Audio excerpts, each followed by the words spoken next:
Mga ka-confess, bago natin simulan ng wild at nakakapanabik na kwento ngayong araw, nais ko muna kayong imbitahan na mag-subscribe sa YouTube channel ng Tagalog Wild Confession. Dito, hatid namin ang maiinit, mabibigat, at makabuluhang mga kwentong siguradong tatama sa damdamin. Paalala lang po, ang lahat ng kwentong maririnig ninyo ay pawang katang-isip lamang at ginawa para magbigay aliw at aral. Anumang pagkakatulad sa tunay na tao o pangyayari ay hindi sinasadya. At ngayon, mga ka-confess, ihanda nyo na ang sarili ninyo dahil isa na namang nakakaintriga at kapanapanabik na Tagalog Wild Confession ang inyong mapapakinggan. Simulan na natin. Dear Ate J, tawagin mo na lang akong Janine. Hindi ko alam kung saan ko sisimulan ang pagkukwento dahil hanggang ngayon, parang may nakabara pa rin sa lalamunan ko tuwing naaalala ko ang lahat. Nakatira ako rito sa Rizal, sa isang tahimik na subdivision kung saan ang akala ko ay payapa rin ang magiging takbo ng buhay ko. Pero tama nga ang sabi nila, ang pinakamatalim na kutsilyo ay madalas hawak ng taong pinakamalapit sa iyo. Nagsimula ang lahat noong college. Doon ko nakilala si Pam. Si Pam ang tipo ng tao na mabilis mong magiging kaibigan. Masayahin siya, madaldal, at parang laging handang makinig. Noong mga panahon na hirap ako sa mga projects at pati na sa personal kong problema sa pamilya. Siya ang naging sandigan ko. Halos hindi kami mapaghiwalay. Kung nasaan ang isa, nandoon din ang isa. Alam ni Pam ang bawat detalye ng buhay ko. Mula sa pinakamababaw kong kinatatakutan hanggang sa pinakamalalim kong mga lihim. Alam niya kung kailan ako malungkot kahit hindi ako nagsasalita. At dahil doon, ibinigay ko sa kanya ang buong tiwala ko. Kampante ako na kahit anong mangyari, hinding-hindi niya ako tatalikuran. Noong makapagtapos kami, lalo pang tumatag ang samahan namin. Nakahanap kami ng trabaho sa magkaibang kumpanya pero halos gabi-gabi kaming magka-chat o magka-video call. Siya ang unang nakakaalam kapag may bago akong manliligaw, kapag na-promote ako, o kahit noong nag-aaway kami ng mga magulang ko tungkol sa mga desisyon ko sa buhay. Hanggang sa dumating sa buhay ko si Jerwin. Si Jerwin ay isang matangkad, tahimik, pero napaka-gentleman na lalaki. Nakilala ko siya sa isang seminar sa Antipolo. Noong una, hindi ko siya masyadong pinapansin. Pero dahil sa pagpupursigin niya, unti-unting nahulog ang loob ko. Siyempre, bilang best friend, si Pam ang unang-una kong pinagkwentuhan tungkol sa kanya. Girl, mukhang ito na yata ang the one mo. Sabi pa sa akin ni Pam noon habang nagkakape kami sa isang overlooking cafe dito sa Rizal. Ang bait ni Jerwin, Janine. Kitang-kita ko kung paano kanya tingnan. Deserve mo ang ganyang klaseng pagmamahal. Sa sobrang tuwa ko, ipinakilala ko si Jerwin kay Pam. Madalas kaming lumalabas na kaming tatlo. Third wheel pa nga ang tawag namin kay Pam. Pero hinding-hindi ko ipinaramdam sa kanya na labas siya sa usapan. Sa katunayan, kung may mga surprise si Jerwin para sa akin, madalas ay si Pam ang kasabwat niya. Pakiramdam ko noon, napakaswerte ko dahil meron akong supportive na best friend at isang mapagmahal na boyfriend. Pero Ate J, may mga pagkakataon pala na ang sobrang lapit ay nagiging lamat. Minsan, kapag busy ako sa overtime sa trabaho, hinahayaan ko silang dalawa na mag-usap para tulungan ako sa mga simpleng bagay tulad ng pagpili ng regalo para sa anniversary namin ni Jerwin o kaya naman ay pagpaplano ng outing naming magkakaibigan sa mga resort dito sa Rodriguez at Tanay. Hindi ko napapansin ang maliliit na senyales, yung mga tinginan na tumatagal ng ilang segundo, yung mga biro nila na sila lang ang nakakaintindi. Dahil sa isip ko, imposible. Best friend ko si Pam at mahal ako ni Jerwin. Tiwala ako sa kanila. Ipinagkatiwala ko ang puso ko kay Jerwin at ipinagkatiwala ko ang mga sikreto ko kay Pam. Isang gabi, nagkaroon kami ng matinding pag-aaway ni Jerwin. Tungkol ito sa plano naming pagpapakasal.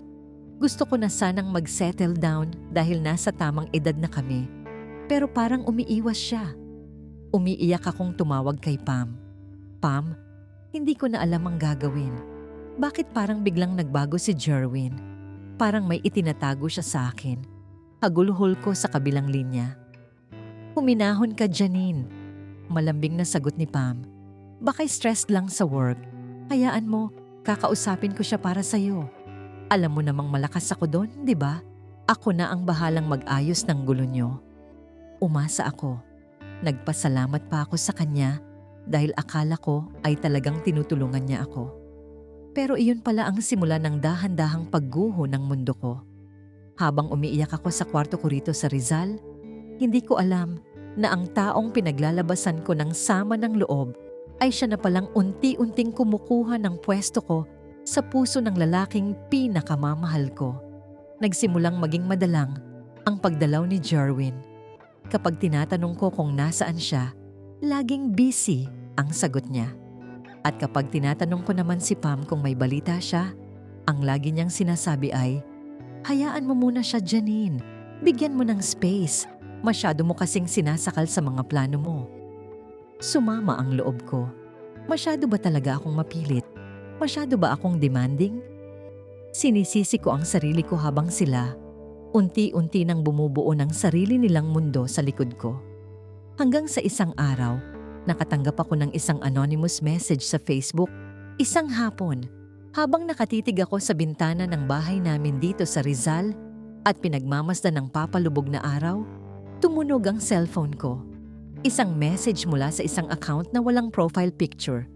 Janine, masyado kang bulag. Subukan mong pumunta sa isang kapehan sa Antipolo ngayong 6:00 ng gabi. Tingnan mo kung sino ang kadate ng boyfriend mo. Nanginig ang mga kamay ko. Gusto kong isipin na prank lang yon o gawa-gawa ng kung sinong naiinggit sa amin. Pero may kung ano sa dibdib ko na nagsasabing kailangan kong pumunta. Nagmamadali akong nag-ayos, sumakay ng tricycle at nag-jeep pa Antipolo kahit na sobrang bigat ng traffic. Habang nasa biyahe, panay ang tawag ko kay Pam. Hindi siya sumasagot.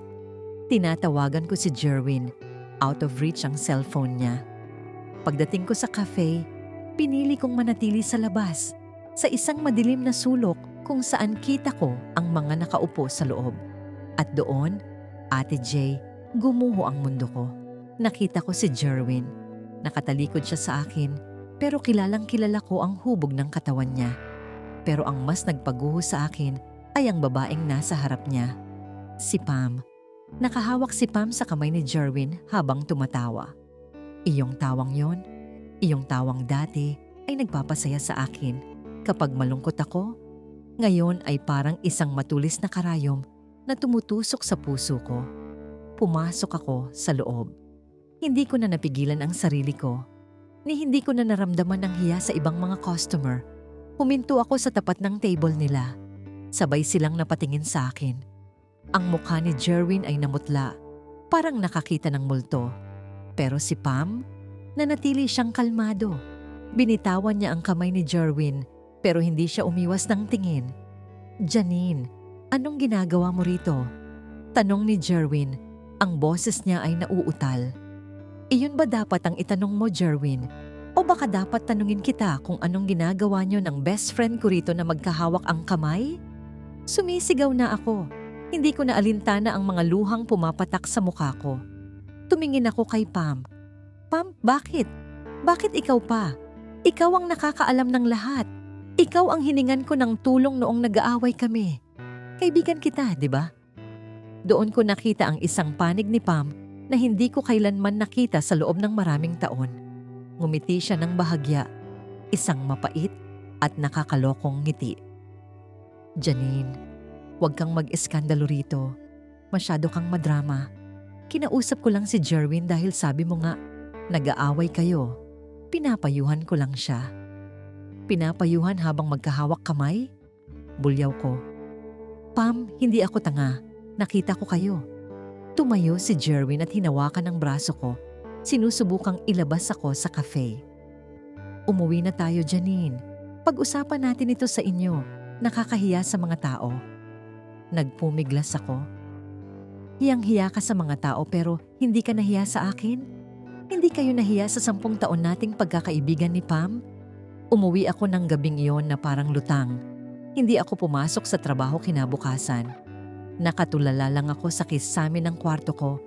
Hinihintay na mag-text si Pam para magpaliwanag, para humingi ng tawad, para sabihing nagkamali lang ako ng hinala.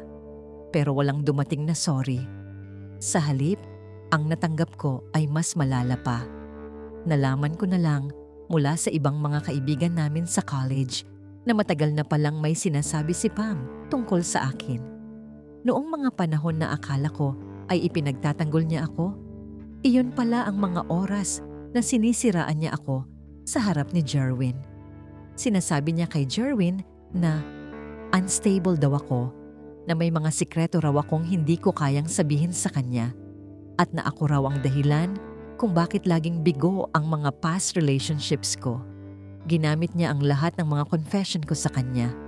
Ang mga takot ko, ang mga pagkakamali ko sa nakaraan, ang mga insecurities ko, para palabasin na hindi ako karapat-dapat kay Jerwin. Ginawa niya akong kontrabida sa sarili kong kwento. Isang gabi, matapos ang isang linggo ng pananahimik, nag-post si Pam sa social media. Isang picture nila ni Jerwin na nasa isang beach sa Batangas. Ang caption, "Finally, someone who understands me without the drama. #TrueLove. #Peace of mind." Doon ko napatunayan na hindi lang pala si Jerwin ang kinuha niya sa akin. Balak niya ring nakawin ang dignidad ko at ang katahimikan ng isip ko. Nagsimula siyang mag-post ng mga cryptic messages na halatang para sa akin. Ang taong hindi marunong magpahalaga sa karelasyon talagang iniiwan. Huwag isisi sa iba ang sariling pagkukulang. Ang masakit, Ate J, pati ang pamilya ko sa Rizal, dinamay niya. Nagpadala siya ng mga screenshot ng mga lumang usapan namin noong college. Iyong mga panahon na nagre-rebelde ako at may mga nasabi akong hindi maganda tungkol sa mga magulang ko. Sinadya niyang ipakita yun sa kanila para magkaroon ng lamat ang relasyon ko sa pamilya ko. Nagawa niyang pag-away-awayin ang mga tao sa paligid ko gamit ang mga impormasyong sa kanya ko lang ipinagkatiwala. Bawat sikretong ibinulong ko sa kanya, sa dilim, isinigaw niya sa liwanag para lang sirain ako. Hinarap ko si Jerwin sa huling pagkakataon sa tapat ng bahay namin. "Jerwin, seryoso ka ba talaga sa kanya? Alam mo ba ang mga ginagawa niya?" Tumingin sa akin si Jerwin, pero wala na doon ang pagmamahal na nakasanayan ko. "Janine, pagod na ako," sabi ni Pam. "Palagi mo raw siyang ginagamit para manmanan ako." Sabi niya, "Hindi mo raw talaga ako mahal, kundi gusto mo lang ng security." Masaya ako kay Pam. Mas madali siyang kasama. Pinaniwala ka niya sa mga kwentong yon? Tanong ko habang tumatawa ng mapait. "Jerwin, lahat ng alam mo tungkol sa akin na nanggaling sa kanya, twist iyon ng katotohanan. Hayaan mo na kami, Janine. Mag-move on ka na lang." Huling salita ni Jerwin bago siya sumakay sa sasakyan niya at iniwan akong mag-isa sa gitna ng kalsada. Pero hindi doon nagtatapos ang lahat, Ate J. Dahil kung akala nila ay mananatili akong tahimik habang sinisira nila ang buhay ko, nagkakamali sila. Alam ni Pam ang mga sikreto ko, oo. Pero nakalimutan niya na sa loob ng 10 taon, marami rin akong alam tungkol sa kanya. Marami rin siyang wild confessions na itinago ko sa loob ng mahabang panahon. Nagsimula akong maghalongkat ng mga lumang files, mga lumang pictures, at mga ebidensya ng mga bagay na ayaw niyang malaman ng ibang tao, lalo na ni Jerwin. Dahil sa sobrang sakit at galit, nakaramdam ako ng matinding pagnanais na bumawi. Hindi ako masamang tao, Ate J, pero nang makita ko kung paano nilason ni Pam ang isipan ng pamilya ko at kung paano niya kinuha ang lalaking pinaplano kong pakasalan, parang may kung anong pinitik sa loob ko. Naisip ko, kung sisirain niya ang buhay ko gamit ang mga sikreto ko, bakit ko siya hahayaang manatiling malinis sa paningin ng lahat? Nagsimula akong maghalongkat sa mga lumang files sa cloud storage ko. Doon ko nahanap ang mga screenshots at recordings noong mga panahon na siya naman ang may ginagawang kalokohan. Noong college kami, may isang pagkakataon na muntik na siyang ma-kick out dahil sa isang pandaraya sa scholarship at ako ang sumalo sa kanya. Mayroon din akong mga ebidensya ng mga panahong may iba siyang kinakasama habang sinasabi niya sa akin na dedicated siya sa pag-aaral. Pero ang pinakamabigat sa lahat ay ang mga message niya sa akin noong nakaraang taon lang. Mga message kung saan nilalait niya si Jerwin. Janine, ang boring naman nitong si Jerwin. Masyadong mabait. Parang walang alam sa buhay. Ewan ko ba kung bakit mo natitiyaga yan. Iyan ang isa sa mga chat niya sa akin na hinding-hindi ko makakalimutan. Isang gabi, nag-organisa ng isang maliit na gathering ang aming magkakaibigan sa isang resort sa Binangonan. Alam kong nandoon silang dalawa. Hindi ako nagpakita ng maaga. Hinintay ko ang tamang pagkakataon. Nang magsimula ng mag-inuman at maging masaya ang lahat, saka ako pumasok. Nakita ko ang gulat sa mga mata nila, lalo na kay Pam na agad na yumakap sa braso ni Jerwin para ipamukha sa akin na talo na ako. Anong ginagawa mo rito, Janine? Sabi ko naman sa'yo, huwag ka nang manggulo. Mayabang na sabi ni Jerwin. Hindi ako kumibo. Inilabas ko ang dala kong maliit na projector at itinigil ang music. Sa harap ng lahat, ipinakita ko ang mga screenshots. Ipinakita ko ang mga mensahe ni Pam kung saan tinatawag niyang boring, panggamit lang, at stepping stone si Jerwin. Ipinakita ko rin ang mga proof na habang kinakaibigan niya ako, may mga iba pa siyang transactions na ginagawa sa likod ng lahat. Natahimik ang buong paligid. Ang mapagmataas na mukha ni Pam ay unti-unting napalitan ng takot at hiya. Si Jerwin naman ay nanlilisik ang mga matang nakatingin sa screen. Pagkatapos ay kay Pam. Ito ba ang honest at understanding na sinasabi mo sa akin, Pam? Tanong ni Jerwin na bakas ang panginginig sa boses. Nagkagulo ang gabi na yon. Nag-away silang dalawa sa harap ng lahat. Doon ko naramdaman ang isang uri ng kalayaan. Pero kasabay nito ay ang matinding pagod. Pagod na ako sa drama. Pagod na ako sa galit. Pagkatapos ng gabing iyon, pinili kong burahin na silang dalawa sa buhay ko. Hindi ko na sila hinarap pa. Kahit na ilang beses na nag-missed call si Jerwin para humingi ng tawad at sabihing nagkamali siya. Natutunan ko na ang tiwala ay parang salamin. Kapag nabasag, kahit anong dulas ng pagkakaglumo mo, mananatili ang lamat. Ngayon, mas pinipili ko ng maging mapili sa mga taong pinapapasok ko sa buhay ko. Hindi masamang magtiwala, pero kailangang mag-iwan ng kahit konti para sa sarili mo. Sa huli, ang tanging taong hindi ka tatalikuran ay ang sarili mo rin. Dito na nagtatapos ang kwento ni Janine, mga ka-confess, at diyan na nagtatapos ang ating kwento para sa araw na ito. Isang mabigat na aral tungkol sa pagtitiwala at sa panganib ng pagpili ng maling kaibigan. Maraming salamat sa inyong walang sawang pakikinig at pagsama sa akin hanggang sa dulo ng narasyong ito. Sana ay may napulot kayong aral at inspirasyon sa karanasang ibinahagi sa atin ngayong araw. Hanggang sa susunod nating kwentong Tagalog Wild Confession, kung saan ang bawat lihim ay may boses at ang bawat damdamin ay may puwang. Huwag po ninyong kalimutang mag-subscribe dito sa aming YouTube channel ng Tagalog Wild Confession at i-click ang notification bell para laging updated sa mga pinakabagong uploads. I-follow nyo na rin po ang aming Facebook page na Tagalog Wild Confession para sa mas marami pang kwento at updates. Muli maraming salamat mga ka-confess. Ingat kayong lahat at hanggang sa muli.